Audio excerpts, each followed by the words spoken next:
Muy buenas tardes. Nuevamente nos encontramos en Plaza Maratones, Sportiva TV.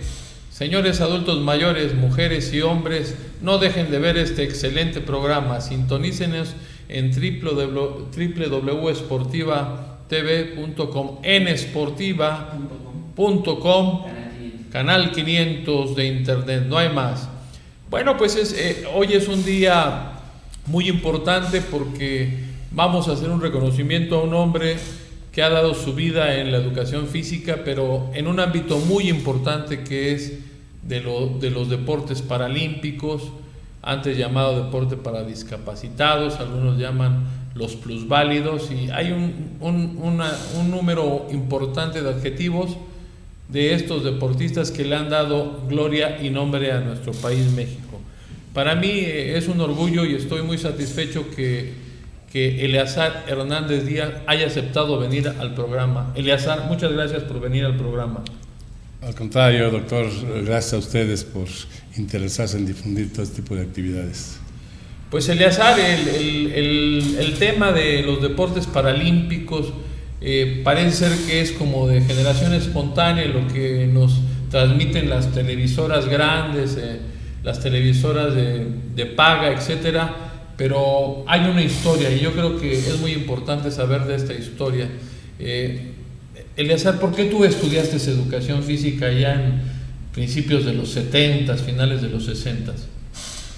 Fíjate que fue circunstancial, realmente yo iba para arquitectura e ingeniería en el movimiento del 68 que me tocaba el pase automático. El pase automático, ya lo tenía inclusive, pero vi a gente preparándose para el examen de admisión ahí en la ciudad deportiva. A mí me encantaba correr, hacer deportes, solo practicaba varias actividades y me llamó la atención, me acerqué a ellos y definitivamente me gustó la idea, hice el examen, me quedé y ya no lo moví más. ¿Ya no estudias arquitectura? Ni ingeniería, la orientadora me recomendaba, de acuerdo a los estudios que te hacen, que me fuera a esa carrera, pero me encantó la educación física y ahí me quedé. Oye, Eleazar, ¿y tú ya conocías a gente de la educación física cuando hiciste el examen, te conectaste, te recomendaron o por propio esfuerzo entraste? Platícanos toda la verdad de eso. La verdad fue esfuerzo propio.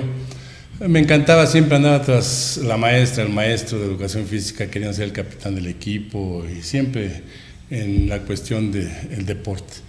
Entonces, a partir de ahí es como se da mi inclinación, me gusta ya en forma natural y cuando hay la oportunidad de estar en la escuela, pues definitivamente por ahí me voy, ¿no? ¿Y qué deportes tú practicaste en la secundaria, Eleazar? Fíjate que tuvimos la oportunidad de llegar ya a un distrital en voleibol, precisamente fue en la Escuela Superior de Educación Física ahora. Las secundarias se juntaban y ahí se hacían los torneos ya finales del DF. El voleibol, el básquetbol un poco también, atletismo me encantó, fue el deporte de mi pasión. Varios deportes, la verdad que siempre me gustó estar en la clase de educación física. Oye, y platícanos de alguien así que te ha marcado, de los compañeros, de los condiscípulos tuyos en la Escuela de Educación Física, porque siempre es muy importante hablar de los educadores físicos porque han marcado pautas muy importantes en el desarrollo del deporte mexicano. Sí, totalmente, ¿no? Pues nosotros tuvimos influencia de los maestros. Considero que en aquel entonces que entramos a la escuela, 68, 69, nuestra generación, hubo yo creo una época hermosa donde se practicaron muchos deportes. La escuela tenía pues todo lo esencial para trabajar, era la Escuela Nacional de Educación Física.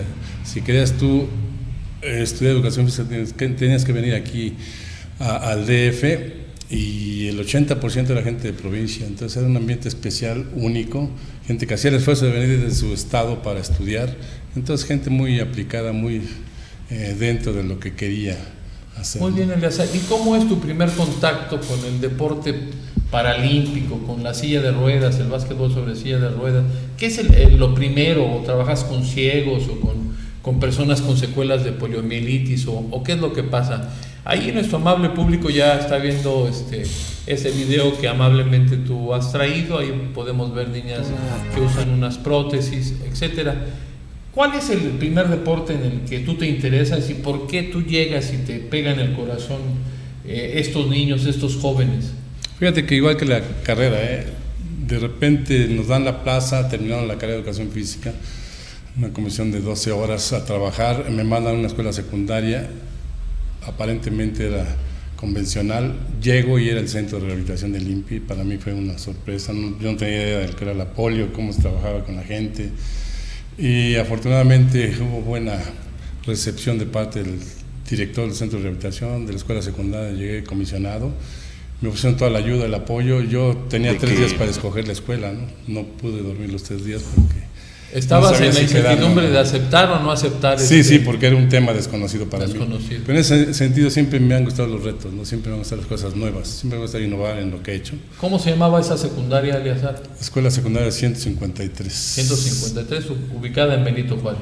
En la delegación Benito Juárez, Emiliano Zapata 340. Propiamente las instalaciones en esa época del INPI, o ¿cómo se llamaba? Sí, INPI, Instituto Nacional de Protección a la Infancia, luego Instituto Mexicano. Y hasta ahora el DIF viene siendo, ¿no? Prácticamente quedó en el sistema DIF. Desarrollo Integral de la Familia. En ese año empezaste a trabajar en 1971. 71 exactamente, en octubre de 71 mis primeras clases fueron con estos niños jóvenes. Yo entré a la secundaria, había jardín de niños, primaria y secundaria. Oye, pero ¿qué hiciste? Porque pues con los convencionales pues tenías el programa de estudios, pero ¿qué ajustes curriculares, ahora le llaman así, ajustes curriculares hiciste? ¿Y cómo fue tu primera clase, tu segunda, tu tercera clase? Es muy interesante que le platiques a nuestros amigos, ¿no? Porque siempre nos enfrentamos con una realidad totalmente diferente a la expectativa, ¿no? Sí, totalmente. Nuestro plan de estudios no contemplaba nada de esto en la escuela, ¿no? O sea, salimos desconociendo todo esto, pero pues hubo buen apoyo, buen soporte de la gente del centro de rehabilitación.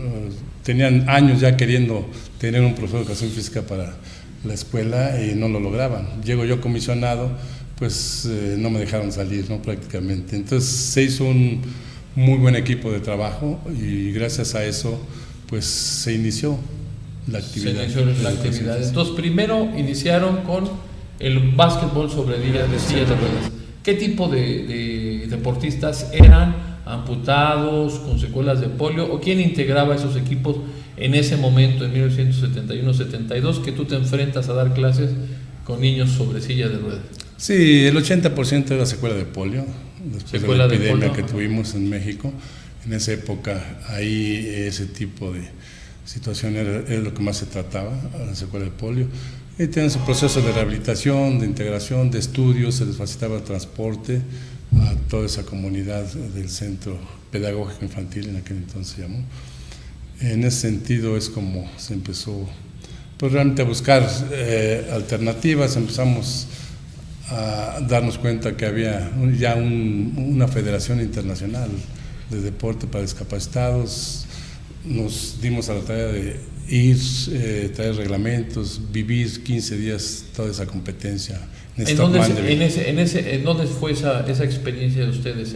Muy cerca de Londres, en Stoke Mandeville, tuvimos la oportunidad de conocer al pionero del deporte a nivel mundial. ¿Cómo se llama el pionero del deporte paralímpico a nivel mundial? Sí, en paz descanse, se llamó Sir Ludwig Goodman. Entonces es el padre del deporte paralímpico. Sí, porque él empezó a rehabilitar después de la Segunda Guerra Mundial a gente por medio del deporte. Él estaba el deporte era de gran ayuda para toda la gente que en un momento dado se veía con esas limitaciones físicas y les llevó de la mano para mostrar que lo importante más que la discapacidad es la capacidad propia que tiene, de acuerdo a los recursos que tienen, ¿no? En este caso, con todas sus carencias, aún así ellos son capaces de hacer 1000 cosas, ¿no? Oye, ¿tú te recuerdas cuál fue el primer evento que inglés pudo organizar ya como porque son las secuelas de la posguerra, de la Segunda Guerra Mundial? Yo me imagino que esto será a finales de los 40, principios de los 50, cuando viene este movimiento fuerte de los deportistas paralímpicos. Sí, en principio fue nada más pues para el país, para Inglaterra, ¿no? En Londres empezaron a llegar de otros países, se empezó a difundir el concepto, pues todo el mundo tenía problemas de gente con alguna discapacidad, entonces fue como que se difundió muy rápido y el movimiento creció increíblemente. Nosotros cuando llegamos, pues eran pocos equipos, pocos participantes, y en unos cuantos años llegó a ser pues ya el tamaño que es ahora, ¿no? Ya unos Juegos Paralímpicos donde se hace y se invierte y se practican instalaciones olímpicas. Ha sido un crecimiento realmente exponencial, ¿no? Sí. Oye, los Juegos Olímpicos de convencionales, Eleazar, en 68 no hubo Paralímpicos, ¿o fue en algún otro país el Paralímpico? Sí, precisamente cuando Jorge Beltrán Romero, que también fue una de las personas que iniciaron esto, que no tuvieron la fortuna de arrancar ya un programa, porque pues eran psicólogos, eran médicos, tenían es necesario luchar. Formación, ya nunca pudieron consolidar lo que serían unos verdaderos juegos, una capacitación, todo un desarrollo deportivo, ¿no? En ese entonces ellos fueron a Roma, el doctor Leobardo Ruiz, el psicólogo Jorge Beltrán Romero, y pues se dio que la sede del país organizador de Juegos Olímpicos tenía que ser también la sede de los Juegos Paralímpicos, pero eso no lo había. determinan antes del 72, porque ya en Alemania sí hay Juegos Paralímpicos. ¿Qué papel funges tú en esa época, aunque recientemente empezaste a trabajar en esa secundaria del DIF? Bueno, mira, sí, de hecho los Olímpicos arrancan en Roma, en Tokio, y ya para el 68, que correspondía a México, pues no hubo la capacidad de organización, el conocimiento. Nosotros arrancamos formalmente más o menos en el 68, el profesor Pedro Orozco, Díaz Fuentes, profesor Larenas, arrancaron un poquito antes que yo, y ya cuando consolidamos todo esto fue precisamente en el INPI, Centro de Rehabilitación, a partir de octubre del 71, ya hubo apoyo, nos voltearon a ver, ¿no? Entonces esa fue la historia. Oye, y acabas de mencionar a tres maestros, a Fuentes, a Pedro Orozco, que son, por cierto, amables adultos mayores, profesores de educación física, que se involucraron en esto, y se involucraron tal cual tú o menos. Ellos jugaron un papel importante en esto de... Sí, totalmente. De hecho pues, fueron pioneros, así como estamos con Jorge Beltrán Romero, el psicólogo. Estamos viendo que Díaz Fuentes, Orozco arrancaron en el 68, yo me integré en el 71. Aquí hay unas imágenes que estamos viendo ahí en la pantalla sí, del video de un movimiento internacional. Platícanos de esas imágenes. Cómo no, mira, ahí viene precisamente Ludwig Guttmann, Sir, lo mencionaron. Sir. Sí, la reina le dio ese nombramiento por todo lo que desarrolló. Tuvimos la oportunidad de platicar con él, muy amable. Vimos, nos dio todas las facilidades para aprender, porque no llevábamos deportistas, en ese entonces fuimos pagando nuestros gastos los profesores, con la idea de aprender, de traer los reglamentos, de entender cómo se manejaba el deporte paralímpico, ¿no? Y fue buena recepción, estuvimos muy bien. Hay un profesor, también hay que agradecerle mucho, Héctor Ramírez, argentino, llegó a ser vicepresidente de la Federación Internacional, presidente de la Federación Panamericana. Nos identificamos mucho con él, nos regaló libros que escribió y nos dio muy buena motivación para seguir. Héctor Ramírez, argentino, vicepresidente de la Federación Internacional. ¿De qué año estamos hablando? ¿72? La visita a Stockman fue en el 73. 73, muy bien. Estas imágenes que son muy elocuentes de la historia del deporte paralímpico, ¿no? Y que son los grandes forjadores a final de cuentas. Entonces, en 72 no compite México, pero ya viene un trabajo muy fuerte de ustedes en el básquetbol paralímpico. ¿En qué otras modalidades participaron? Sí, en el 72 se compite en Heidelberg. ¿En qué manifestaciones, en qué actividades deportivas? Mira, fueron en powerlifting, fueron en natación, fueron en atletismo. Fue una delegación pequeña que precisamente llevaba ya tiempo preparando el profesor Díaz Fuentes, el profesor Pedro Orozco, y llevaron a dos muchachos del Centro de Rehabilitación del INPI y a otros del Instituto Mexicano de Rehabilitación, que eran las instituciones que en aquel entonces estaban ya apoyando. Ahorita estamos viendo ahí unas imágenes de tiro con arco, que también sobre silla de ruedas se tira. ¿Le puedes explicar a nuestros adultos mayores en qué consiste el tiro con arco y de los destacados mexicanos, si es que existen destacados mexicanos en este ámbito? Sí, claro, sí tenemos campeones panamericanos, medalla de plata, de bronce. Este deporte, pues, de los primeros que se empezó a practicar porque se facilita, ¿no? Ya que ellos el problema de movilidad lo tienen miembros inferiores. Normalmente este deporte requiere básicamente trabajo de miembros superiores. Y pues ahí estamos viendo toda esa instalación, lo que eran las barracas después de la guerra, que se habilitaron como un centro deportivo.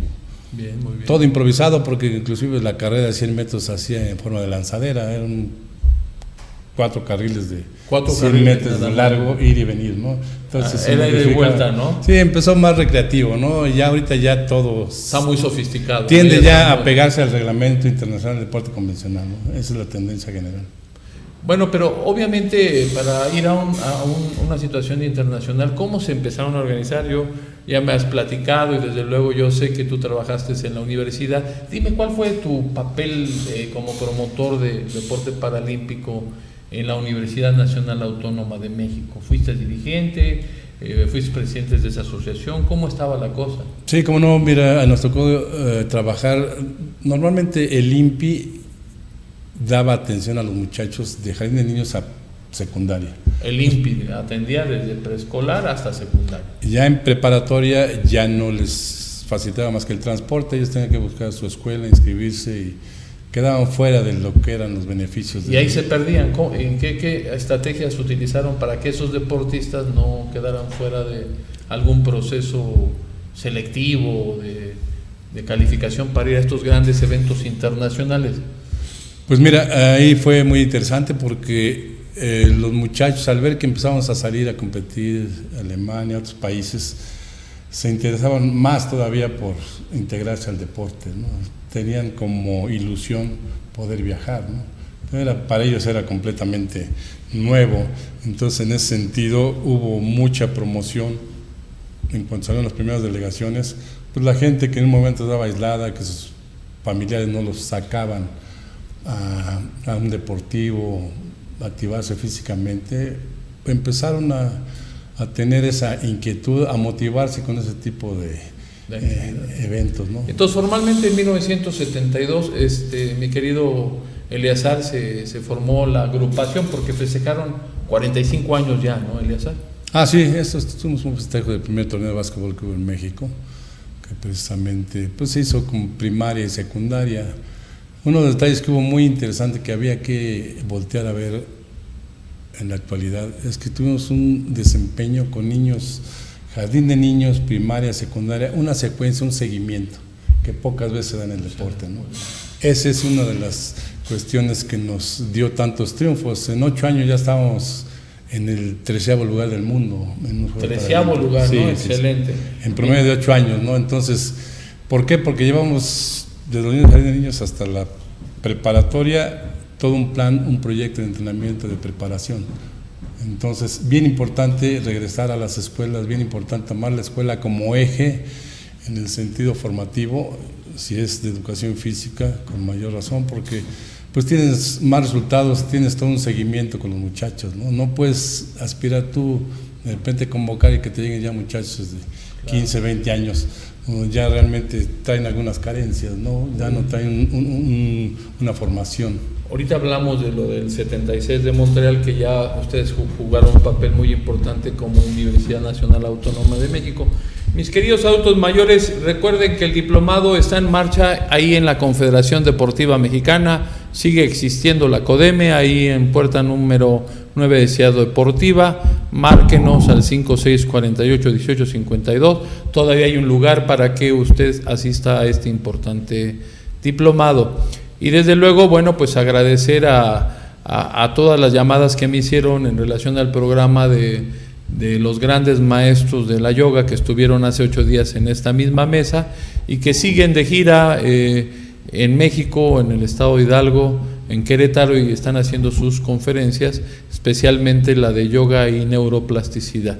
Pues agradecemos mucho la presencia porque fueron 2 grandes invitados que nos hablaron precisamente del yoga, de la forma de respirar, del aspecto filosófico y sobre todo que no es hacer grandes figuras, hacerse un nudito con todo el cuerpo, sino es un aspecto para rehabilitar. Y por otra parte también, ayer platicamos con Isabel León, Moncada, que también estuvo hace 3 semanas aquí en este estudio y que ya está rumbo a Alvin, Francia, que va a competir en la ruta de 97 kilómetros. Y desde aquí, mi querida Isabel León Moncada, te deseamos los mejores parabienes, que te vaya muy bien en esa competencia, en la categoría de 55 a 59, en donde te vas a encontrar con grandes ciclistas que compitieron internacionalmente en Juegos Olímpicos, en la Tour y en el Giro de Italia. Isabel, desde aquí nuestro máximo saludo y te deseamos, todos los que hacemos este programa de adultos mayores, también Eleazar te desea mucha suerte, te conoce y sabemos de su trascendencia. Y desde luego sus comentarios de este programa, de los Paralímpicos, de la labor que ha hecho el profesor Eleazar, nos lo pueden hacer llegar al correo electrónico a amaedad@prodigy.net o al mismo teléfono 56481852. Háganos sus comentarios para que este programa cada día alimente más el espíritu de apoyo a la gente, y que recuerden que la inclusión a estas prácticas deportivas no solamente es llegar a los grandes conciertos internacionales, sino ver el deporte paralímpico como precisamente como un estilo de vida. No importa que no vayan a grandes eventos, pero que el deporte sea una forma de cohesión social. Eleazar, regresamos contigo para esto de Montreal, dándole continuidad a esa labor tan importante que tú hiciste, y que por cierto tú hiciste las primeras adaptaciones de las sillas de ruedas de los basquetbolistas paralímpicos. ¿Qué función jugó tu papá? Porque ya me platicaste de ese taller que tenía tu papá. Platícanos de eso, por favor. Sí, no, mira, mi padre, un obrero especializado en la cuestión de automotriz, carrocera.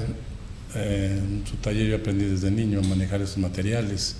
Cuando fue necesario ya como entrenador modificar sillas, fabricar sillas, hacer ajustes. Mira, vamos a ir pasando unas fotos y en unos segundos más vamos a pasar unas fotos. Perdón por lo de la interrupción de tu papá. Y luego... No, muy bien.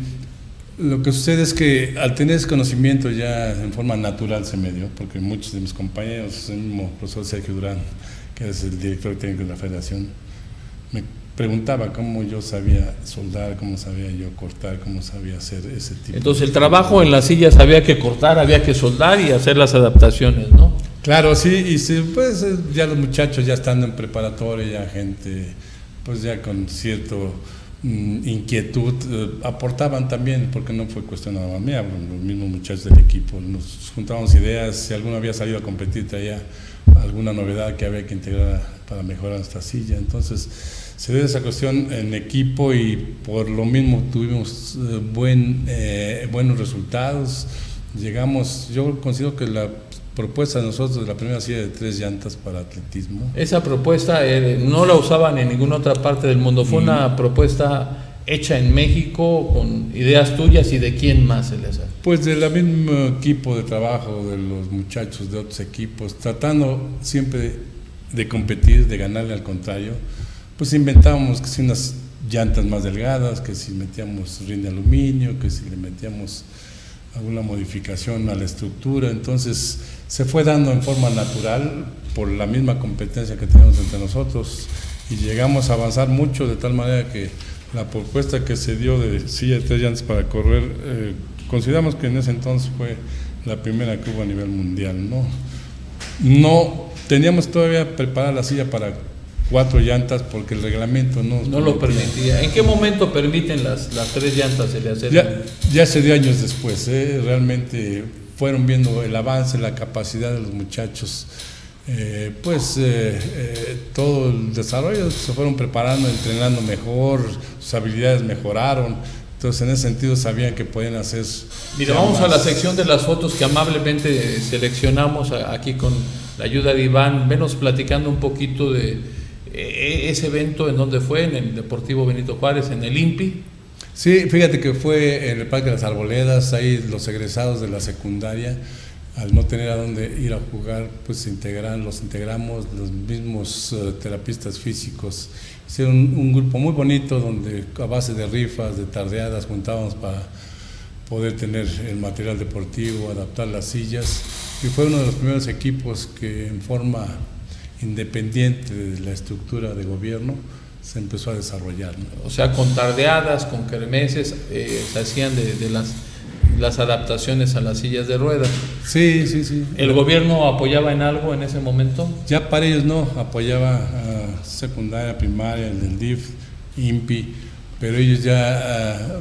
Aquí ya está esta silla de ruedas, mi querido Eleazar, esta es, me parece una rampa ahí. Sí, es una prueba que existió antes, se llamó slalom, que era el dominio del manejo de la silla, subir rampas, bajar obstáculos, girar, todo esto por tiempo. Esta silla que ves es una silla normal de hospital que manejaban, nada más lo que hacíamos era cortarle el respaldo, las agarraderas que se para que pudiera para empujar, hacerla.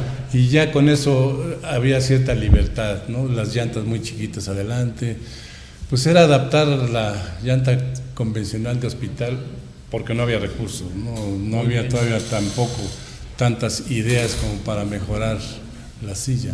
Muy bien, entonces aquí esta competencia del slalom ya no se hace, ¿verdad?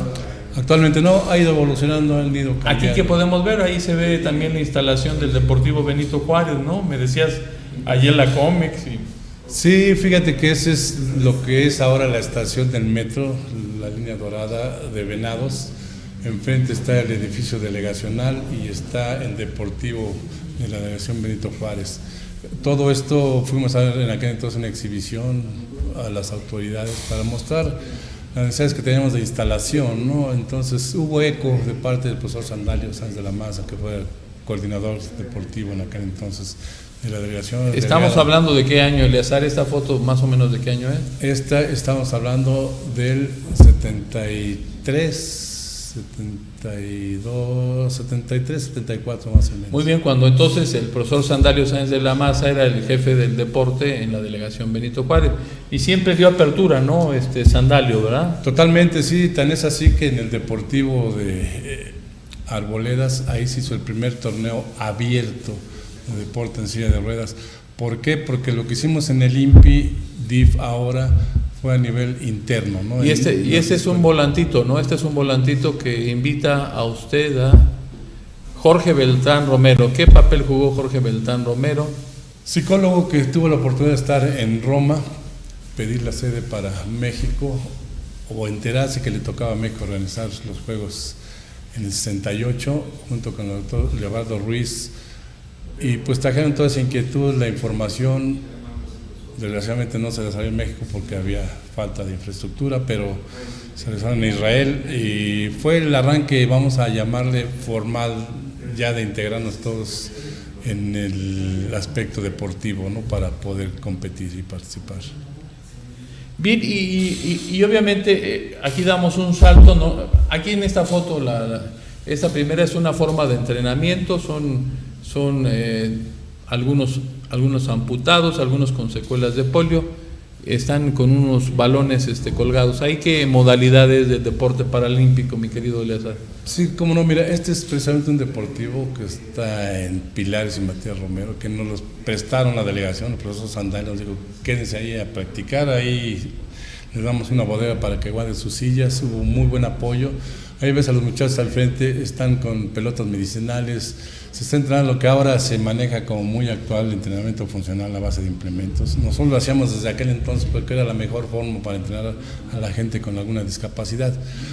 Subirse a un aparato de gimnasio que ves normal en los gimnasios actuales es imposible para ellos, ¿no? Claro. Entonces se tenía que sustituir, se tenía que adaptar, y al fondo vas a ver al equipo a la femenil, gente de silla de ruedas, ¿no? Precisamente teníamos 6, 8, 10 sillas, no más. Entonces teníamos que alternar un rato en el piso y otro rato en la silla, ¿no? Se inició con muchas carencias, pero con mucha voluntad, mucho entusiasmo. Claro. Entonces, esa expresión de esa fotografía es muy importante, y aquí ya vemos en imágenes un evento sobre silla de ruedas. Me decías de uno de los deportistas que salen en estas imágenes que ha sido 30 veces campeón nacional. Casi llega a los 30 juegos, llevamos 40 y tantos campeonatos nacionales de básquetbol. Roberto Vargas Rivera, él fue alumno precisamente egresado del INPI, luego ya de la UNAM, y considerado entre los 3 mejores en un campeonato mundial de básquetbol, ¿no? Y por la trayectoria, los resultados que ha tenido, es el mejor jugador actualmente de básquetbol. Y repítenos su nombre. Roberto Vargas Rivera, el mejor jugador de todos los tiempos de básquetbol. ¿Y vive bien él? ¿El básquetbol les ha dejado algo? Sí, en este caso él es de los afortunados medallistas paralímpicos que tienen una beca. Tiene una beca. Y que también pues se han cuidado, han seguido practicando el deporte. Ya con 58 años y estar en un campeonato nacional abierto, pues es muy loable. Habla de todo el tiempo que no ha dejado de hacer ejercicio, porque precisamente hablando de tu programa de adultos mayores, en esta etapa, ya después de los 40, 50 años, cuando más requerimos hacer activación física, requerimos movernos más para no perder todas estas cualidades motrices que normalmente se van perdiendo, ¿no? Claro, la línea que marca ahí de declive, si la podemos extender más, es básicamente con activación física y la nutrición. Eso nos va a ayudar mucho a tener calidad de vida, ¿no? Y con ellos, con los deportistas paralímpicos, todo es más notorio, porque al tener ese tipo de lesiones es más contrastante su problema, ¿no? Entonces tienden a subir de peso más rápido por la misma inmovilidad. Entonces aquí se disminuye totalmente la doblemente movilidad. Beneficioso el moverse, ¿no? El activarse. Muy bien. Oye, Eleazar, ¿y realmente qué te ha marcado? ¿Cuál es la satisfacción más grande que tú has tenido en tu inclusión en el deporte paralímpico? Aquí vemos unas imágenes de un super sprint, de las carreras ya propiamente dichas. Dinos, platícanos de esto. Sí, mira, precisamente ahí se ven las sillas, eran tipo hospital, no se le permitía ninguna modificación. Entonces, inclusive la pista era una pista de 120 metros, nada más de lanzadera, relevos, ida y regreso, con todas las limitantes a nivel mundial también. Tuvo todo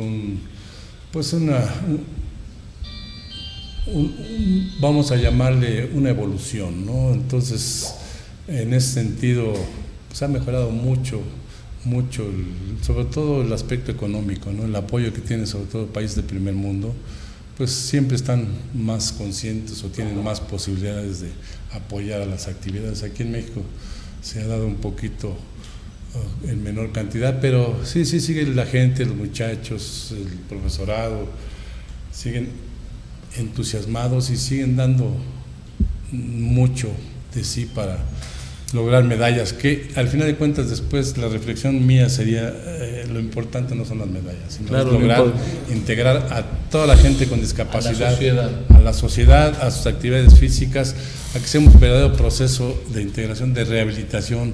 Eso es lo más importante para mí, más que las medallas. Eleazar, pues a mí me parece que sí, que la inclusión como un elemento de salud pública es precisamente la práctica masiva. O sea, yo te pregunto, ¿y cómo reclutan a estos deportistas? Porque obviamente los deportistas paralímpicos de élite, como dices, bueno, tienen becas, pero ¿cómo alimentar? O sea, ¿cómo fue en un principio y cómo es ahora el reclutamiento de los deportistas paralímpicos? Pues mira, en un principio, te comentaba, teníamos la necesidad de completar equipos, ¿no? Parecía difícil, pero no podíamos juntar 12 muchachos para jugar básquetbol, 8, 6. Era complejísimo. Tocar las puertas de sus casas. Entonces había ese entusiasmo, esa necesidad de sacarlos de sus casas, ¿no? Ahora que ya avanza todo esto, que los muchachos se enteran, que los medios de comunicación les informan que hay este tipo de actividades, pues se acercan más fácilmente, pero tenemos el gran problema de que va muy encaminado todo al alto rendimiento, ¿no? Todo al alto rendimiento. No es posible, o sea, no es posible quitarle a las escuelas un presupuesto para dárselo a pocos deportistas a la parte de arriba de la pirámide. A mí yo lo veo eso muy negativo, que las autoridades no volteen a ver a lo que es la base de la pirámide, que somos pues toda la población de México, ¿no? No podemos gastar el poco dinero que hay nada más en viajes, en grandes giras, concentraciones para unos cuantos, ¿no? Yo siento que por ahí no es el... Bueno, regresando un poquito a esto del alto rendimiento, dime en qué paralímpicos tú has participado como delegado, como asesor. Sí, sobre todo fue en un principio, fuimos en el 75, en los Juegos Panamericanos, fui entrenador en jefe de la delegación. Argentina, Brasil, Uruguay, países que ya tienen más años que nosotros, vinieron a competir a México y afortunadamente nosotros, pues solo Estados Unidos nos ganó, ¿no? Traía una delegación muy fuerte, muy grande, con mucha experiencia. Pero nos impusimos a países de más experiencia, de más años de práctica, como Argentina, como Brasil. Entonces fue una experiencia muy bonita porque tuvimos, pues se conjuntó el equipo, hubo el apoyo necesario y el entusiasmo y hicimos grandes cosas. A nivel de medallas, la verdad, tenemos un récord por ahí ya para Holanda. Yo ya no fui a Holanda, pero el equipo va a ser la selección de la universidad, el 50% formado en la selección nacional. Se logró el 13º lugar del mundo. Yo creo que en 8 años de trabajo fue muy, muy interesante. ¿Y actualmente cómo se encuentra Eleazar? Desgraciadamente hay problemas graves porque ahora estamos para Paralímpicos de Río en lugar número 29. Yo hablo con los... Habían logrado un 13 en los 70, finales de los 70, y ya estamos en el lugar 25, entonces hace falta de reclutar a nuestros atletas paralímpicos, ¿no? Sí, en la base. El gran error es que se está trabajando nada más con alto rendimiento. O sea, hay más presupuesto, más dinero, pero se está gastando en la élite. Y nuestro país no es un país que tenga presupuesto para tener gastos en la base de la pirámide y también arriba, ¿no? Había que definir bien cuál es la estrategia a seguir, que yo opino que tiene que ser que toda la población... escuelas, ¿no? En las escuelas primarias, hacer convocatorias. Y las federaciones paralímpicas, ¿cómo están trabajando desde tu punto de vista? Ahora, tú que fuiste precursor, pionero de la participación mexicana en los Juegos Paralímpicos. Pues mira, de entrada no se voltea a ver a las escuelas, a las clínicas de rehabilitación, para nada, ¿no? Prácticamente para la federación no existe. El esquema político deportivo, específicamente en silla de ruedas, pues voltea a ver nada más a alto rendimiento, a unos Juegos Nacionales donde escogen a los famosos talentos, entre comillas. Yo no estoy de acuerdo con la cuestión de talentos, porque sí lo hay el talento definitivamente, no hay niño que no tenga talento. El gran problema es que no se trabaja con la población desde jardín de niños, no hay un seguimiento para que realmente den esos frutos que se esperan. Pues fíjate que antes, cuando existía la Dirección General de Educación Física aquí en México, bueno, pues convocaba ella misma a los Juegos de Educación Especial, y bueno, pues ahora está perdida la Secretaría de Educación Pública porque no convoca, era como un poquito una cantera, una mini cantera, con el esfuerzo también de maestros de educación física. Sin embargo, pues no se ha dado, ¿no? Sí, la Dirección de Educación Especial realmente está, la Dirección de Educación Física no existe prácticamente, no hay esa coordinación interinstitucional para que el deporte paralímpico pueda tener esa base para impulsar a toda la población. Población hay suficiente, instalaciones también, lo que no hay es... Hay que usarlas y un poquito de recursos.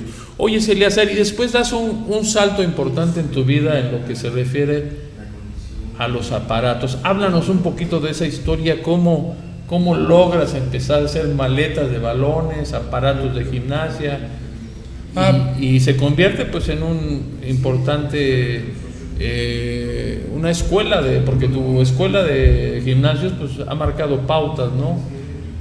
Sí, precisamente ante la necesidad de materiales didácticos para educación física que ha existido siempre en el país.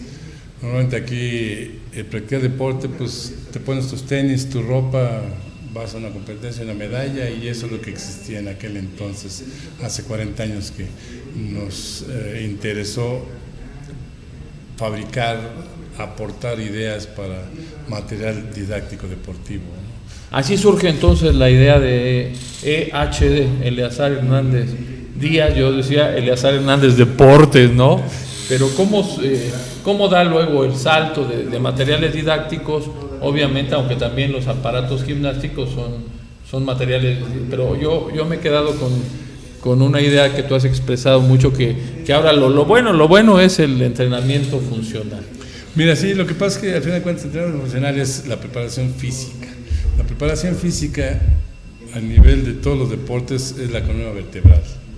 Si quieres tú practicar golf, que aparentemente es un deporte más tranquilo, fútbol americano, si quieres ir al extremo del desempeño físico, todos los deportes tienen el común denominador, que es la preparación física. En la medida que se trabaja la preparación física, en esa medida crece el deportista, ¿no? De otra manera, muy difícil. Nosotros aquí en Latinoamérica, en especial en México, no tenemos esa cultura. El preparador físico no se le da el reconocimiento. No se da el Y eso reconocimiento dicho por verdadero, mucha ¿no? gente que está en el fútbol profesional, por gente que practica atletismo, otros deportes, es como que de segunda en la preparación física, cuando debe ser lo primero, ¿no?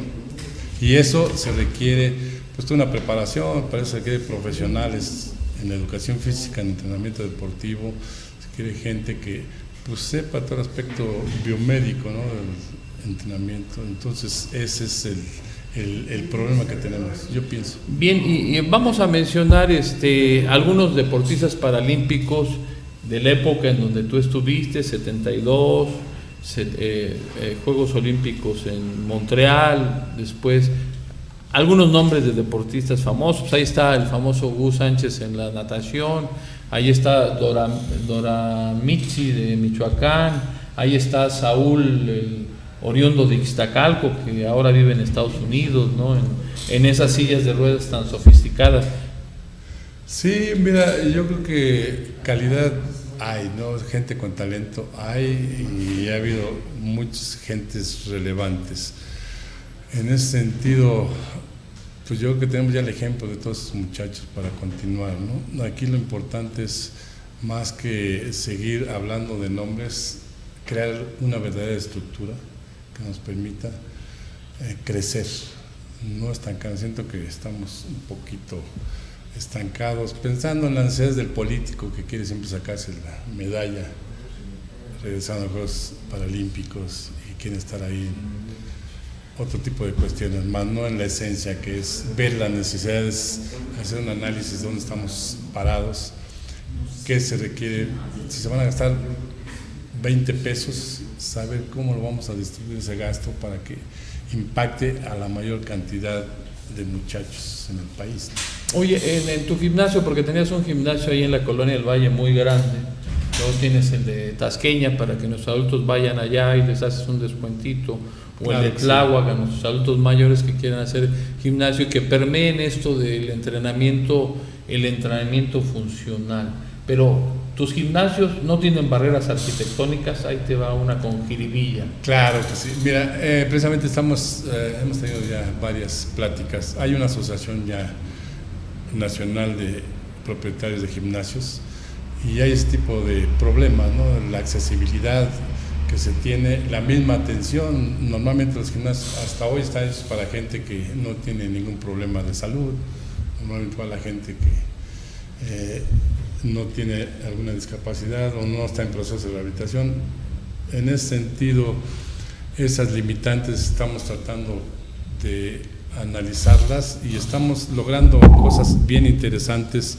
La participación del mismo COPAME, ya hemos tenido varias reuniones del Comité Paralímpico Mexicano, donde se va a hacer todo un análisis y se va poco a poco ir mejorando las condiciones en las que estamos para poder recibir no solo a la gente con discapacidad, al adulto mayor que también tiene ciertos problemas ya para el acceso, ¿no? Y sobre todo las actividades, programas de actividades que realmente bien son las que necesitan. Entonces, este colegio va a intentar regular eso, pero platícanos también del Colegio de Profesionales de la Educación Física y cómo vamos en ese colegio, Eleazar. Pues estamos muy entusiasmados, realmente se han hecho trabajos últimamente, pues hemos entrado precisamente el colegio, personas que estamos ya muchos años al frente de esto, de 30, 40, 50 años de experiencia, muchos ya jubilados, pero queremos seguir